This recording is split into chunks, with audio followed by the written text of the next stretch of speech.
看真实案例品人间悲欢。大家好，我是瑞，欢迎打开 M2 档案。2023年7月21日星期五，一则新闻在炎热的夏季炸开了锅。被称为华人神探的李昌钰博士，在一起谋杀案翻案重审中被法官裁定对一起伪造证据事件负责。美联社引述哈特福德新闻报说，美国地区法官 Victor Bolden 裁定李昌钰在近40年前经手的一起谋杀案中伪造证据，导致康涅狄格州2名无辜男子入狱30年。消息一出不管是华语还是英文媒体，也不论是传统媒体还是社交账号，李昌钰80多岁高龄翻车，晚节不保。李昌钰造假导致2个年轻人一生尽毁，华人神探浪得虚名等各种大标题霸榜热搜。更有美国网友发起投票，要求重新检测过去几十年中李昌钰所经手的所有案件，看看里面是否还藏着别的冤案。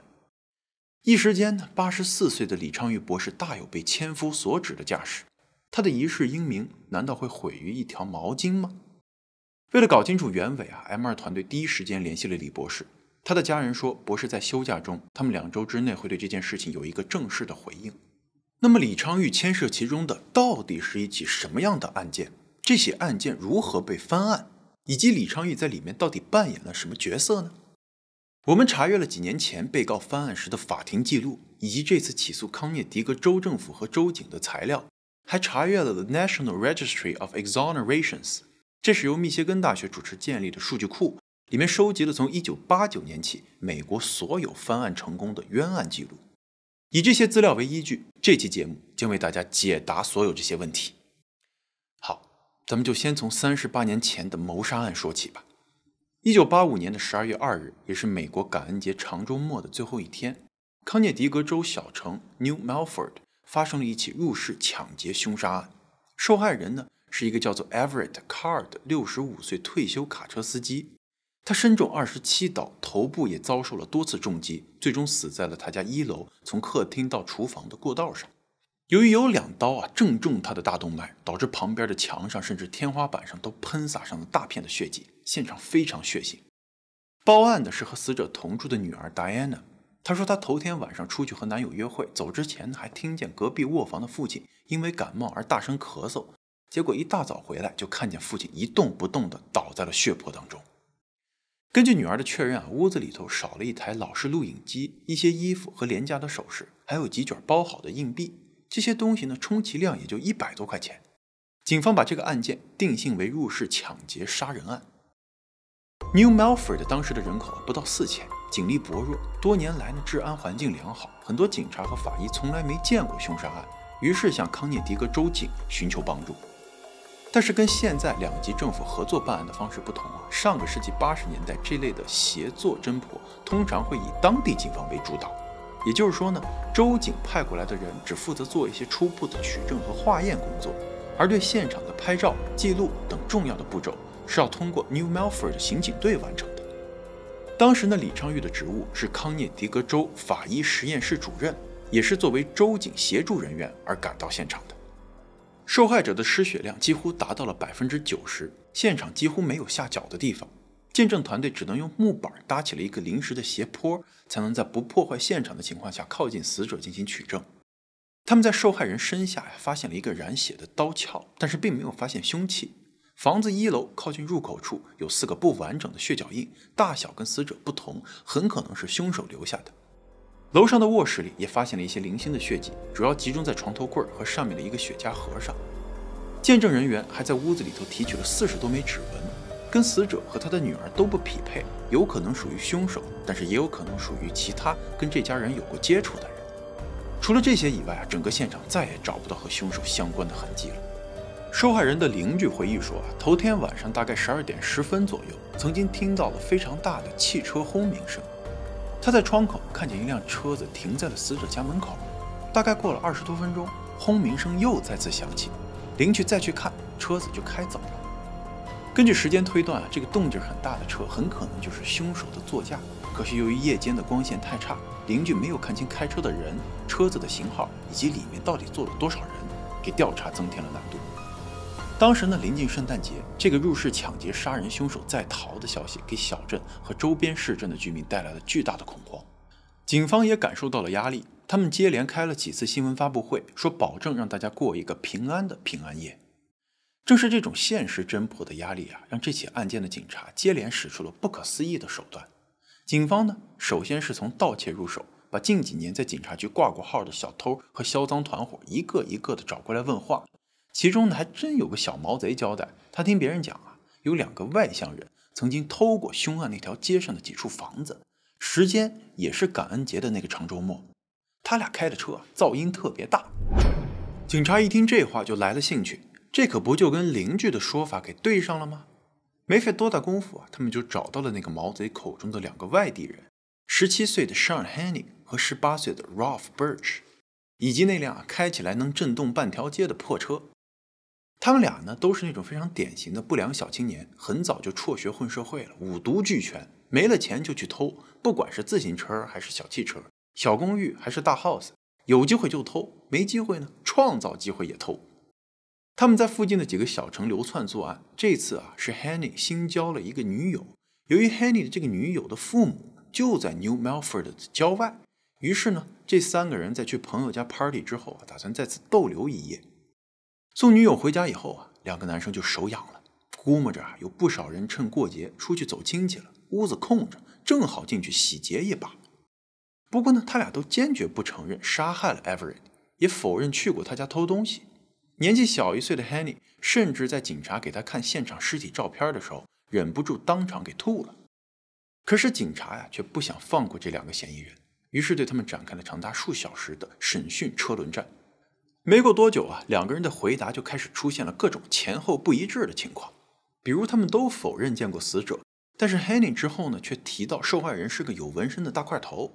而死者的确有一处纹身。又比如他们一开始说从未进入凶案的房间，可是几个小时后呢， Birch 指着其中一张照片的一角，问警察说那是不是一个厕所，而那个方位的确是房子里的厕所。诸如此类有漏洞和矛盾的供词，更让警方坚信他们就是入室抢劫杀人的凶手。可是单凭这些零零碎碎的口供还不足以对2人进行谋杀的指控，更何况呢，此案的物证又无法跟2人联系起来。那40多枚可疑的指纹跟他俩的都合不上，2个血脚印也都大小花纹不符。最重要的是2个人的身上、衣服上还有开的车子上都找不到死者的血迹。前面也提到过，凶案现场非常血腥，凶手很难不沾染到血迹。如果说他们是在凶案后洗澡和换衣服，去除了身上的血迹，那他们的车上堆满了衣服和杂物，以及吃剩的食物，那些垃圾也都查不到任何的血迹。这车呢，是他们偷来的。根据他们的说法，这段时间2个人无家可归，吃住可都是在这个小小的车子里。警察甚至在车子里面还发现了前任车主留下的购物小票等物品，可见2个人在偷车以后并没有做过清洁工作。在如此肮脏邋遢的环境下，居然还找不到任何跟死者相关的血迹和毛发，这让警方的调查陷入了僵局。可即使是这样，警方却没有放弃2个人。他们以盗窃为名把2个人先关起来，然后开始对他们熟识的人进行调查。首先就是那个女朋友。她交代说，案发当晚呢，3个人一起先是在一个朋友家 party 到12点多，然后开了近30公里的车，把女友送到了父母家里。之后那2个男的干了啥，他也不清楚。那这样一来呢，时间线又明显跟那个邻居对不上了。要知道他们说的是车子在12点15分出现在凶案现场，12点30分离开。而按照女朋友的说法，这个时候3个人正在往女友父母家的路上，2个人有明显的不在场证明可是警察对这个女朋友呢，也是一通密集输出型的审讯。终于在几个小时以后他改口说回到家是晚上11点半。这样呢，刚好就能挤出那2个人跑回 New Milford 抢劫杀人的时间。另一个证人是 Henning 的祖母，他主动向警察举报，说孙子跟他讲，曾经在去一个房子偷东西的时候，看到房子的男主人和他的狗都被人杀死了。这个证词呢，尽管能够和凶案沾上点边，但是却明显不符合警察的预期。因为老太太说孙子只是目击了有人被杀，自己并没有动手更何况这起案件中只死了人，根本就没有狗什么事儿。还有一点这个老太太患有阿尔兹海默症，对具体的时间以及细节的记忆都非常的模糊。在警察之后的几次问话中呢，他的回答更是颠三倒四，前后矛盾，连孙子到底有没有给他说过这个事儿都说不清楚了。而除了这2个一老一少的证人，警方实在找不到任何有价值的人证物证。时间也慢慢的来到了1987年的秋天，距离凶案发生已经过去了快2年。Henning 和 Birch 也到了要刑满释放的时候。为了不让这2个煮得半生不熟的鸭子给飞了，警方主动出击。他们先是在关押 Henning 的监狱里找到了一个名叫 Robert Perugini 的狱友。这个人呢也是劣迹斑斑，眼看着要被转入成年人的监狱里继续服刑。警察给他开出了一个诱人的条件，只要你能从 Henning 的口中套出话来，交代跟那个命案相关的事情，不管是他杀的人还是他基友干的，你都能够得到减刑，不用去成人监狱受苦。还不到1个月，卧底狱友 Perugini 就去跟警察报告了说 Henning 说了，人就是他杀的。那个年代也没什么摄像头、随身录音机之类的装备，基本上就只凭狱友的一张嘴。然而除了 Henning 招供杀人之外，细节上面却是语焉不详。在警察的反复提示后，这个 Perugini 才终于把整个作案经过讲的是有模有样。相比之下，放在 Birch 那边的卧底明显就效率低下了。他一直到 Birch 出狱都没讨出话来，警方呢只好把 Birch 给放了，不过仍然派人对他进行了监控。结果他们发现出狱后的 Birch 由于没房没工作，住到了一个名叫 Todd 的朋友家里。那个人呢也是一个前科累累的刑满释放犯，并且依然是屡教不改。Birch 才住了他家几个月， Todd 就又因为盗窃案被捕了。得知消息的 New Milford 警局马上派人赶了过去，对他开出了条件：你这次麻烦可大了，累犯是会被法官重判的，但是呢你也可以通过 Birch 来给自己换取自由。 Todd 自然也选择了跟警方合作，用出庭作证 Birch 承认杀人为条件，换取自己不被起诉。由此可以看出New Milford 的警局为了能够结案，已经吃定了 Henning 和 Birch， 而且无所不用其极有了这2个重磅证人的加入，警方分别在1988年11月和1989年1月对2人分别提出了谋杀指控，并且将开庭日期定在了1989年4月。这时候距离凶案发生已经过去了近4年。其实到了这个时候此案的短板依然非常明显，那就是几乎没有任何物证能够将2人和凶案联系在一起，口说无凭难以服众。于是那条引发了巨大争议的毛巾就在此刻登场。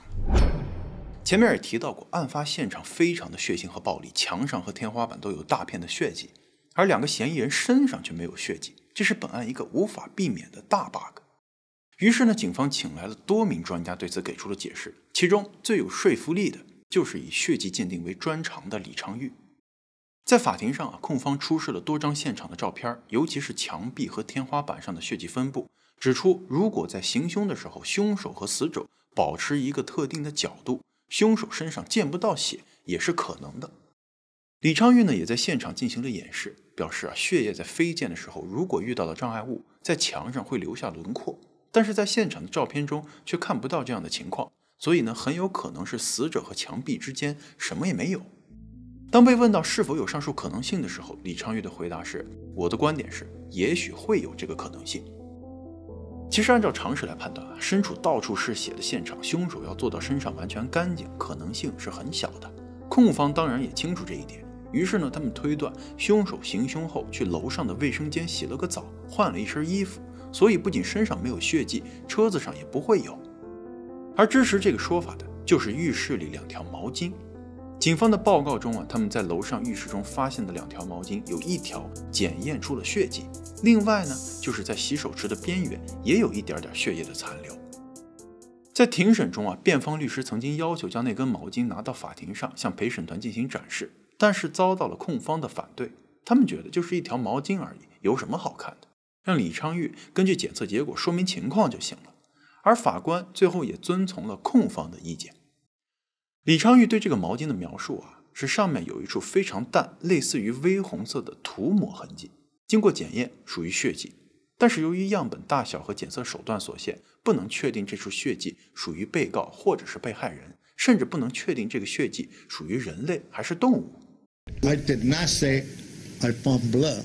I said chemical test is positive, consistent, maybe blood. 另一个相关的证据是取证现场拍摄的一张照片，上面显示毛巾上的确出现了一点点荧光反应。拍摄照片的是当地警局雇佣来的一名摄影师。且不说凶手作案后在现场洗澡清理是否合理从这两个人的卫生习惯上来看，他们日常生活邋遢，怎么可能突然把自己洗得干干净净，还连浴室上下都给打扫得一尘不染，只在一条毛巾和洗手池上留下一点点细微的血痕呢？而根据死者女儿的说法，父亲在遇害前就得了重感冒，咳嗽得非常厉害，在卧室和洗手间中出现的少量血迹，也很可能是他喉咙或者鼻腔黏膜出血导致。甚至连控方自己都觉得这个毛巾证据非常的薄弱，承认说凶手在现场洗澡和换衣服只是根据现场情况做出的一个大胆的猜想，并没有特别有力的物证来支持。但是因为本案能和被告联系在一起的物证实在太少，所以这条毛巾才勉为其难的作为唯一证据被列举了出来。控方的主要目标还是在那几个证人上，女友、祖母、狱友还有那个室友都接连出庭作证，尤其是后两位言之凿凿地说两人对他们承认了抢劫杀人。要命的是不知道是自信无辜还是无所顾忌，首先开庭的 Henny 根本就没有挑靠谱的律师，而是随便让法庭指派的免费法律援助律师进行代理。而这个律师在法庭上各种躺平划水，对很多显而易见的疑点直接略过，结果就可想而知了。1989年4月19日，第一轮审判结束，陪审团裁定亨利谋杀罪名成立，之后他被判入狱50年。随后审判的 Birch 这才慌了，要求换律师，可是新来的律师只有2个月的时间来准备出庭的材料，而他向法庭申请的延期也遭到了拒绝。这样临时抱佛脚的结果就是他也被判谋杀罪名成立，刑期55年。之后2个人2次上诉都被驳回，分别在不同的监狱中服刑近20年，直到2008年才通过一个名叫 Innocence Project 的组织正式提出翻案要求。这是一个2003年才成立的非营利组织，主要目的是用基因鉴定的方式来还那些错判有罪的人以清白，推动刑事司法系统的进一步完善，避免在将来出现类似的不公。不过早年间检测技术的落后仅仅只是出现错判的原因之一，更多时候是因为警察在审讯的时候缺乏监管，手段粗暴，用各种诱导式的方式来骗取对方招供。这一招在那些年轻缺乏经验的人身上几乎是一打一个准。当初的审讯出现了所谓纹身以及厕所方位的漏洞，后面要么被被告否认了，要么被发现是警方强加的。根据美国司法部、参议院和卡多佐法学院的一个联合调查显示，有70%的冤案都是因为目击证人在警察的逼迫问话中做出了误认而造成的。这个案子呢，刚好就符合了人证可疑而物证薄弱的条件。他们先是找到了当年出庭作证的那个亨利的狱友 Perugini， 他承认自己说谎了，亨利从未在他面前提到过那起凶杀案，他纯粹就是因为害怕被送入成人监狱而出卖了朋友。他提到的那些有关凶案的细节都是警察提供的。当年的小女朋友也说，他离开朋友家的时候其实是12点半，到父母家已经过了1点。他还记得当时电视上还放着一部叫做 Barnaby Jones 的午夜肥皂剧，他坚持看了1集才睡觉。他是在警方的反复盘问以及威胁要把他吸食违禁品的事情告诉父母的情况下，才改了到家的时间。这2个人呢，都在过去的20多年里对自己的懦弱充满了悔意。由于实在没有勇气面对年少时候做错的事儿，所以才把此事深埋心底，直到现在翻案的律师找上门来，才终于如释重负地说出了真相。而另外2个当年的证人却已经无法开口了。Birch 的那个室友 Todd 在一次街头火并中被打死，而亨利的祖母在多年前就病逝。人证这边都已经翻供了，那么物证呢？由于时隔20多年，案发的那处屋子在经过多次易主之后被开发商推倒重建，已经完全无法进行取证，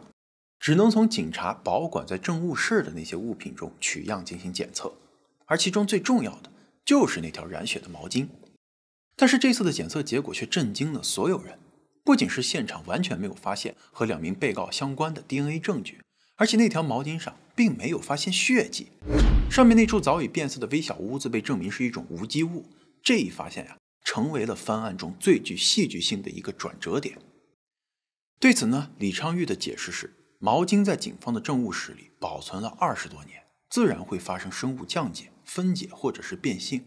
而当年毛巾表面所沾染的血迹本身就属于微量，有可能在测试过程中被消耗殆尽，或者是从毛巾表面脱落。针对前一条有多名法医鉴证专家也表态说，生物证据的确会随着时间推移和保存环境的不利而发生分化，在量本身就不大的情况下，彻底消失也并非不可能。李昌钰在最近的公开回应中还出示了手头保存下来的毛巾证据袋上标签的副本，上面写着物证16，收集日期12285，时间2305，物证白毛巾，带有粉色绿色图案，带有类似血迹的污渍，地点2楼浴室水槽架。但是为二人翻案的律师却认为这问题不是出现在取证上，而是当年李昌钰根本就没有对毛巾本身做出测试，而是根据上面的污渍和警方提出的要求，想当然的给出了一个是血迹的结论，导致了冤案的发生。这其中讨论的重点就是李昌钰是否对毛巾上的污渍进行过 TMB 测试。这个 TMB 测试呢，又叫卢米诺反应，原理是通过试剂和血红素发生氧化作用，释放出一种蓝紫色的荧光。对于经过稀释、擦拭或者是时间比较久的血迹都非常有用。而在 DNA 技术还未成型的80年代，这几乎是唯一能够鉴定是否为血迹的方法。在当年开庭的时候控方向法庭出示过一张照片，显示毛巾上呢的确出现了细小的荧光反应，但是由于当时的冲洗技术有限，而且是用幻灯片演示，在20多年后重新检查那张照片，已经无法看清荧光的存在了。为此法庭还专门找来了当年负责拍摄的摄影师，他表示自己的工作只是拍照留底，并不记得有关毛巾的细节，也没有看到李昌钰以及其团队对毛巾进行过 TMB 测试的全过程。于是有关这条毛巾的争议在几年前就开始出现，而且一直被讨论到了现在。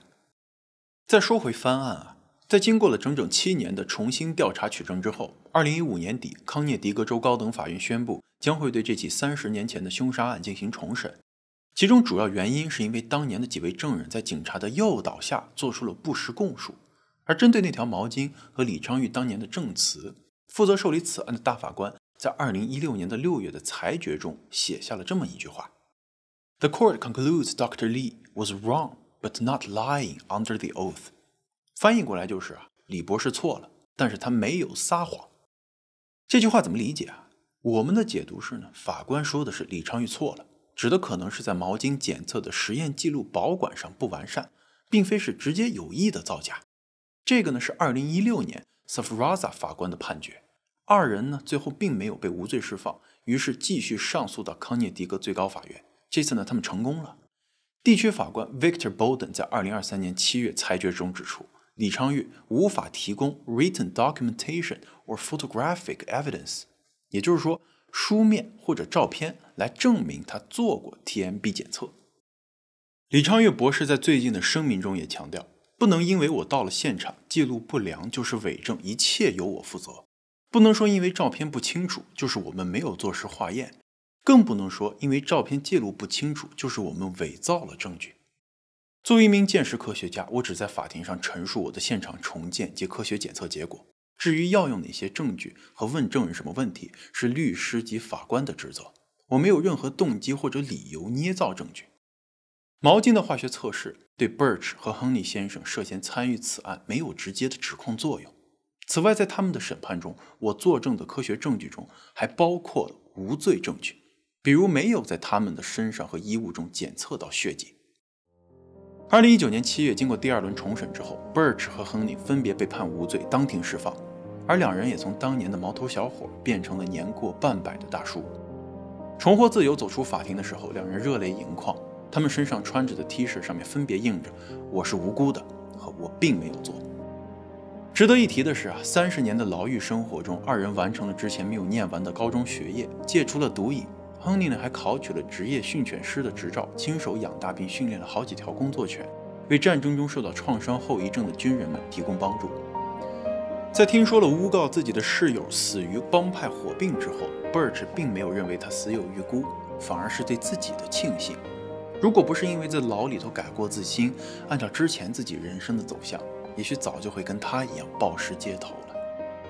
英文里头有句话呀，每一片乌云背后都藏着一根幸福线。只能说，也许他们真的在寻得内心平静的同时，也找到了属于自己的幸福线。无论怎么说，他们因为冤案而失去了人生最重要的30年。于是，在2020年底，他们分别对 New Milford 警察局、康涅狄格州警察厅以及李昌钰提出了民事索赔诉讼。而刚刚裁定的有关李昌钰证据作假，只是这一起庞大诉讼案中的第一部分。当年负责办理此案的8名检官还被追加进行了妨碍司法公正、侵犯公民权利的刑事诉讼，将会在今年晚些时候进行第一次的开庭预审。亨利和 Birch 同时也表示，我们仍然希望康涅狄格州能够利用已经收集的法医证据和更健全的执法策略来识别真正的凶手。最后还是需要补充一句，我们也是尽力收集了所有能够找到的资料来呈现这个事件的来龙去脉。坦白的讲，我们非常敬重李昌钰博士在鉴识科学界的地位，但是科学归科学，法律的归法律，法律是最后的准绳。我们也会为大家继续关注这件事情的进一步发展。